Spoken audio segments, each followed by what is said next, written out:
With the recent airing of JoJo's Bizarre Adventure Part 5, I thought it would be fitting to do a video on the 5th protagonist of JoJo, Giovanna, who is one of the most polarizing JoJo protagonists. Giorno is the son of Dio and Jonathan. Technically, since he has Joestar blood, that makes him the uncle of Joseph and the brother of George Joestar II.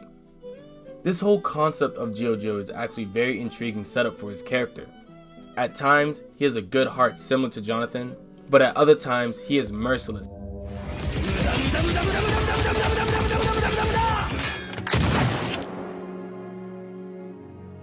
and willing to kill anyone who may stand in his way. Similar to Dio in Part 1, Giorno is fine with lying if it means getting what he wants. His character is more unique than his other JoJo predecessors, yet a lot of people do not see Giorno as a top tier JoJo. Hell, some believe he is the worst JoJo in the franchise. I want to delve into some of the reasons why this may be the case. But the main thing that will be covered is, if Giorno's background was expanded upon, how it would not only improve his character greatly, but also improve Part 5 as a whole, and even woven it more into the franchise of Part 1 through 6. So if you want to continue further, I warn you, there will be spoilers for Golden Wind. The foundation of Giorno's character sets up a lot of room for bizarre development, which I feel was not done to his full potential. The fact that this was his concept is actually a detriment to his character. If Araki just made him a regular JoJo with a less unique premise, it would avoid some plot holes and avoid not living up to the fans' expectations. In Part 5, there were chances of Giorno learning about his two fathers and how learning about them could affect his development as a character. There could have been an internal struggle between his Jonathan traits and his Dio traits. There could have been a setup with him wondering who his real father is, and maybe have some resentment towards Jotaro killing Dio, thus indirectly giving Giorno the horrible upbringing he had. Araki could have expanded more on the relationship between Dio and Giorno's mother. Why is it that she was able to live, when the other females Dio had were used as food? Did Dio have some sort of feelings for her, or did she just somehow escape? This would have given Dio some more characterization as well. Not only that, Giorno's mother could have vaguely explained some of her interactions with Dio. It would be crazy to find out from someone that your dad was an immortal vampire who stole the body from a dude from the 1800s. Those interactions that she had could have been very informative towards Giorno, like saying that her lover was killed by a man named Jotaro. Thus, in Giorno's eyes, his awful childhood could be blamed on the doings of the Joestars. To Giorno, maybe if he still had his father Dio, his upbringing would have been different, resulting to a better life. In Part 4, we see how Josuke is affected when his heritage is brought up to him. Also, when he meets his father Joseph, it really affects his character and adds more depth. Araki could have did something very similar with Giorno. Thus, Part 5 wouldn't just be about gangsters and fate, but also a coming of age story, and finding out the truth of one's heritage. Next, let's talk about Jotaro and Koichi. Because of these two, Giorno would be able to find and or fight his inner self, possibly linked with vengeance. Plus, a scuffle between Jotaro and Giorno would be really entertaining. It could even deliver fan service, and could almost be a small homage to the Jotaro vs Dio fight, or even Jonathan vs Dio.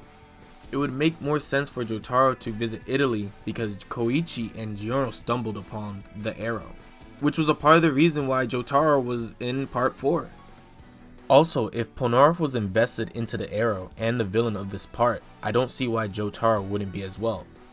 After the Black Sabbath fight, Koichi does not call Jotaro to tell him what he knows about the arrow, because Giorno stops him.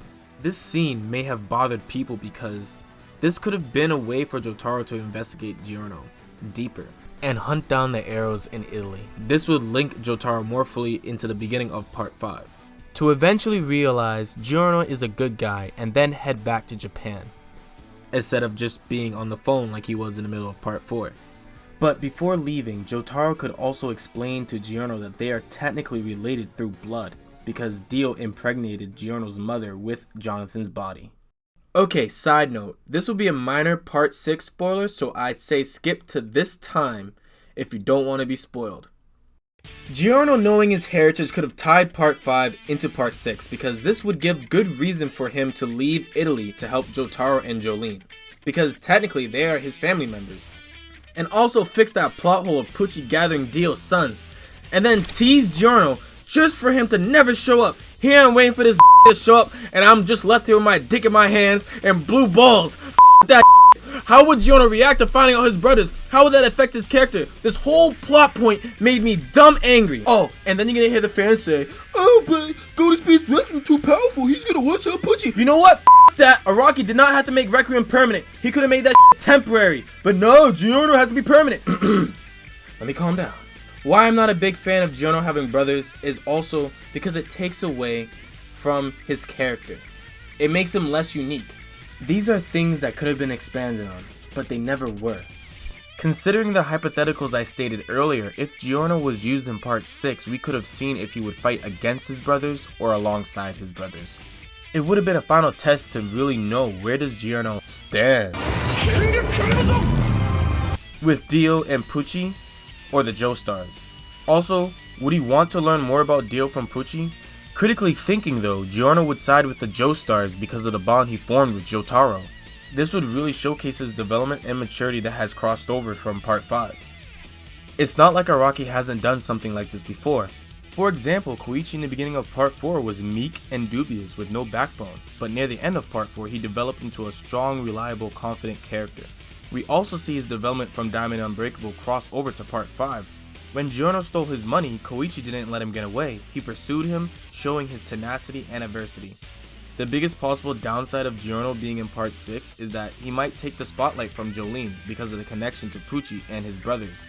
But if handled correctly, it could be rather interesting. Alright, back to the main video. Giorno's relations towards Dio and Jonathan is almost completely irrelevant, which makes part 5 seem like a side story in the whole grand scheme of JoJo. Also backtracking to Giorno's picture of Dio, that in itself caused inconsistencies and unanswered questions. Giorno was abused and neglected, and the closest thing he could have regarded as a relative is the person in that picture. Araki never expanded on that. How did Giorno even acquire that picture of Dio? This is a plot hole that could have been covered through Giorno's mother. She could have acquired it and gave it to Giorno when she told him about his father. Now, let's talk about the parallels drawn between Dio and Giorno, such as his mudas and their rees. Almost none were actually utilized as plot points. They were basically fan service. Giving Giorno the benefit of doubt, there are a few subtle parallels between him and Dio. My favorite parallel though is that Giorno had a similar upbringing to Dio, where his stepfather was abusive to him. The same way how Dio's father, Dario, was abusive to him and his mother. Dio and Giorno grew up with nothing, living a despicable life, and I'll touch more on this when I talk about his motivations.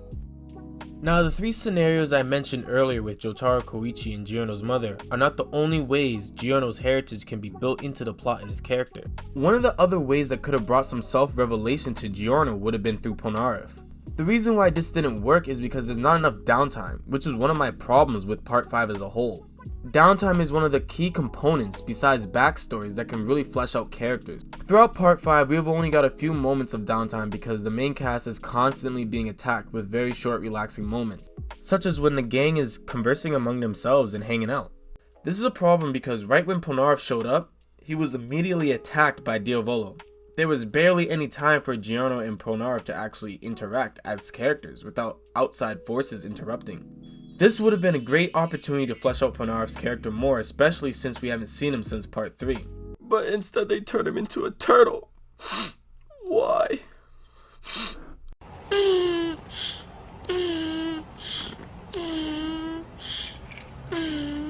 This interaction would also have been a perfect opportunity to flesh out Giorno on how his character has changed and progressed throughout the story of part 5.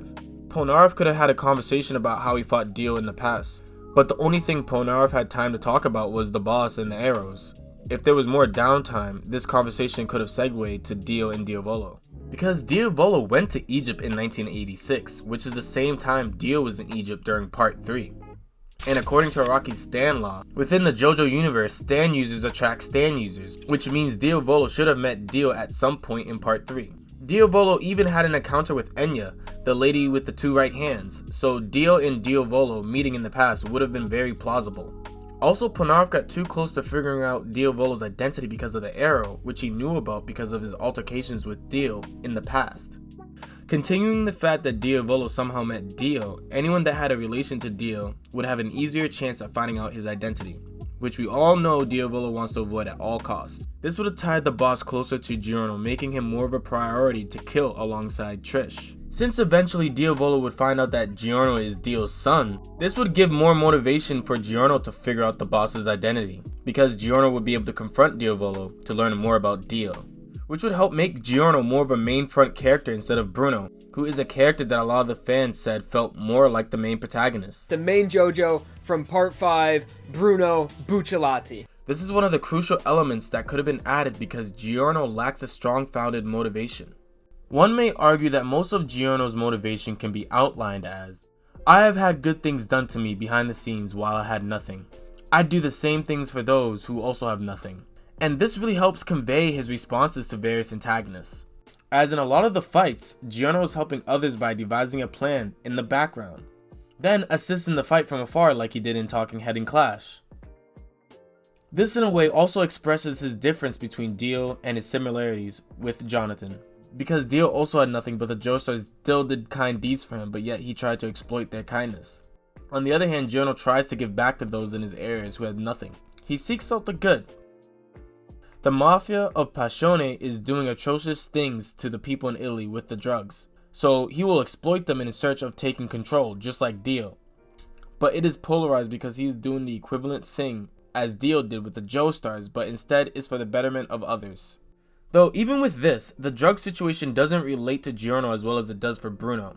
It was due to the drug situation that indirectly got Bruno's father killed, making him have a stronger relation to the main villain, who runs the drug trafficking, thus making Giorno feel like a side character.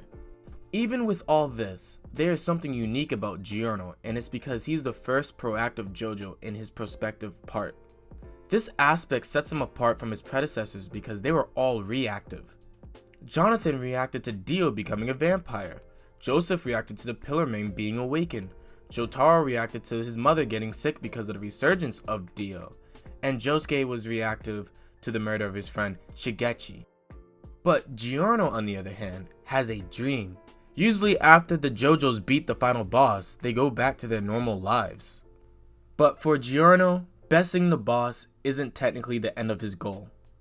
His goal precedes that.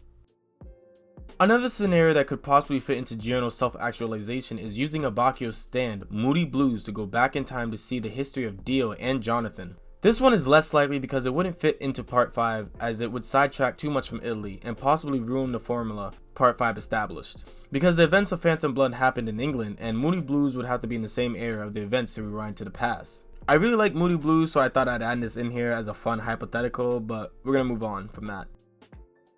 Additionally, to utilize Giorno's heritage, Araki could have had characters, possibly La Squadra or preferably Unità Speciale, to have grudges against Dio, which they could pin onto Giorno in a sins of the father fashion.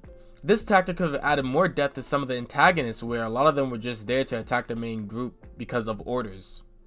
We have seen other animes do this before, even in part 2, not with a villain, but when Caesar was angry at Joseph because his grandfather William died for Joseph's grandfather Jonathan. Thus, a theme of facing one's past of their ancestors could tie part 5 into the main meat of the story of parts 1 through 3, making it feel less like filler. We had similar situations of people affected by Dio in the past that led up to later parts. For example, with Okuyasu's dad, he turned into a green monster which affected Okuyasu and his brother and motivated them to reverse the effects of their father. Keicho would find a stand arrow and shoot random people to activate their stands, to ultimately find a stand to either kill or cure their dad. I also doubt that Okuyasu's father was the only victim of this, so there could have been a lot of people with leftover grudges for Dio and seek to acclaim their revenge through Giorno.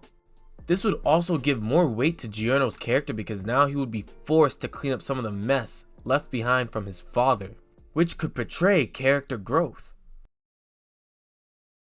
All if not most of these scenarios could have been integrated into Golden Wind and helped make Giorno a more complex character. It also would give the part as a whole more meaning. Now that we have covered some of the wasted potential points, I want to cover some of the personal thoughts of Giorno's stand. I'm not the biggest fan of this stand because it's rather overpowered and takes away some of the stakes and tension within part 5. Because I'm never actually worried if a member loses a limb or is severely injured because Giorno can heal them. I had this gripe in part 4 with Josuke, but in part 4, at least Araki made a limitation that Josuke couldn't heal himself, which gave us tension whenever he was in trouble. However, with Giorno's gold experience, he can heal himself, so I don't feel as much tension when he gets hurt. Also with gold experience, it seems he has too many abilities with no real set parameters. And Araki even seems to forget some of the powers that Giorno's stand can do, such as speeding up time of life of a tree till it outlived its lifespan back when he fought Black Sabbath and exposed it to sunlight. If he can speed up the life of an organism, shouldn't he be able to do that to other humans as well? Speed up their lifespan until they die of old age? Or when he punched Bruno, he gave life to him, making Bruno's senses react and move faster than his actual body. But that ability also seemed to be forgotten. Because of scenarios like these, it's hard for fans to actually pinpoint gold experience parameters or really grasp Giorno's stand.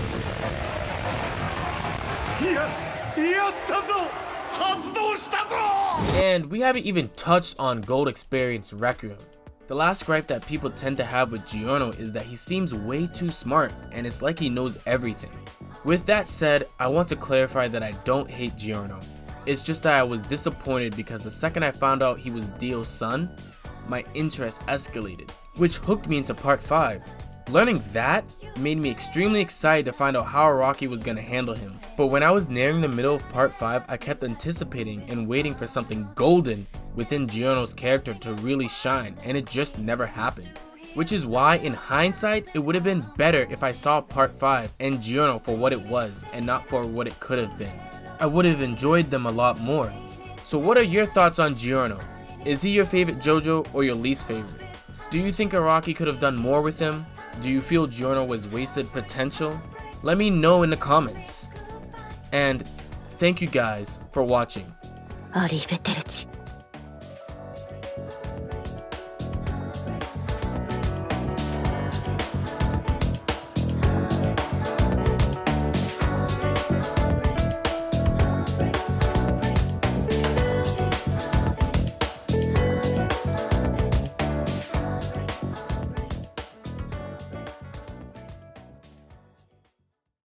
I hope you guys enjoyed the video. We wanted to give this out to the JoJo fans that were with us from the jump. As some of you may know, that our channel was deleted a while back and we're basically starting from scratch. But we want to start off fresh, so we have a giveaway. Yep, we're giving away a copy of Super Smash Bros. Ultimate for the Switch. And all you have to do to enter the giveaway is make sure you subscribe to the channel and like and comment on the Giorno video. You're going to automatically be entered. You're going to pick a random comment, get your details, and then we'll ship this bad boy to you guys. And hopefully you have a Switch to play it on, because if you don't, then I don't know. What are you doing with your life?